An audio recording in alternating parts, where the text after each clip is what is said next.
देहरादून की ठंडी पहाड़ी रात थी।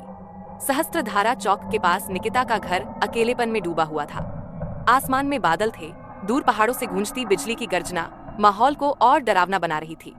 हवा इतनी ठंडी थी कि खिड़कियों के शीशे कांप रहे थे।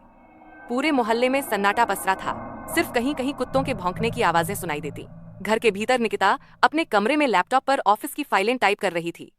टेबल पर कॉफी मग से हल्की भाप उठ रही थी। दीवार पर लगी पारिवारिक तस्वीर में मुस्कुराते चेहरे थे, जिनकी हौसी अब कमरे के सन्नाटे में खो चुकी थी। उसके माता, पिता और भाई शादी में गए थे और आज घर में वह बिल्कुल अकेली थी। अचानक पर्दे हल्के से हिले। उसने सोचा हवा होगी, पर खिड़की बंद थी।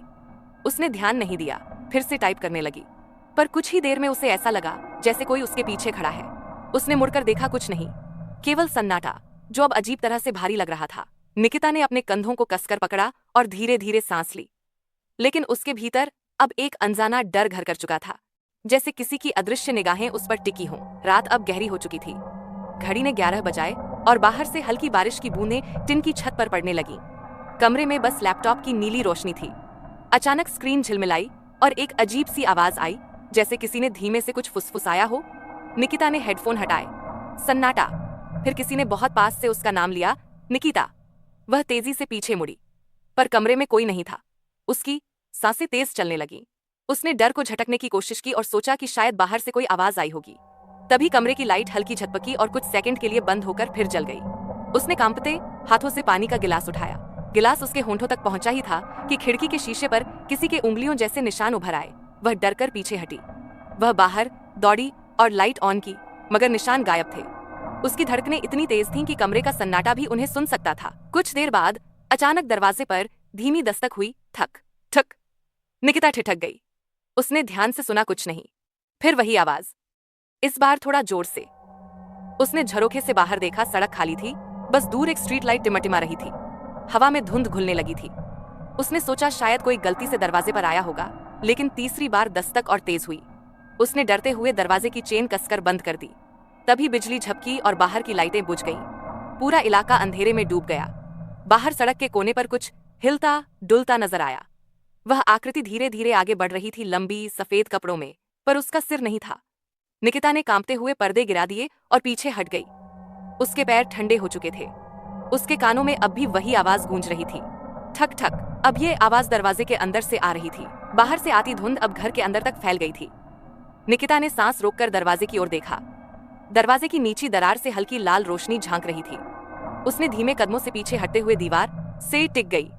तभी दरवाजा खुद ब खुद धीरे धीरे खुला। बाहर वह आकृति खड़ी थी, वही सर कटा आदमी। उसके कंधों से धुआं और खून की लाल रोशनी उठ रही थी। उसके सफेद कपड़ों पर मिट्टी और खून के दाग थे, जैसे किसी पुराने सैनिक की वर्दी। वह बिना सिर के भी निकिता की दिशा में देख रहा था। उसके हाथ में जंग लगा हथियार था, जो जमीन पर घिसकता हुआ चल रहा था। हर कदम पर हवा और ठंडी होती जा रही थी। निकिता पीछे हटते हुए कमरे के अंदर भागी और दरवाजा बंद कर लिया।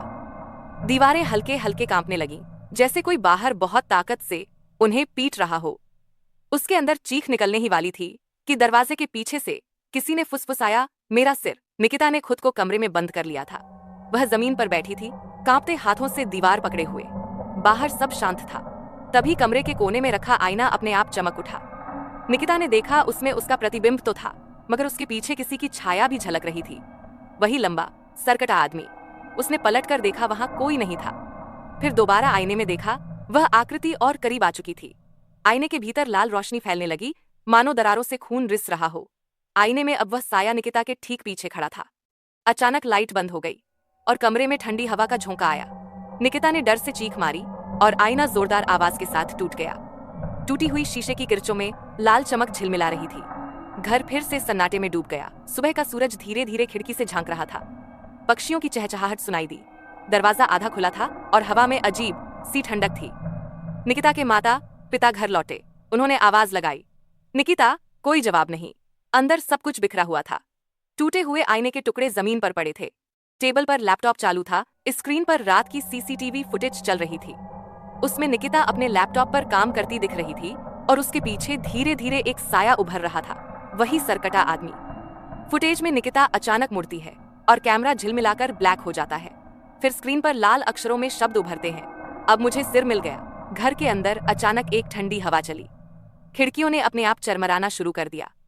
दीवार पर निकिता की मुस्कुराती तस्वीर अब धुंधली पड़ चुकी थी और उसके पीछे की परछाई में किसी और का सिर झलक रहा था।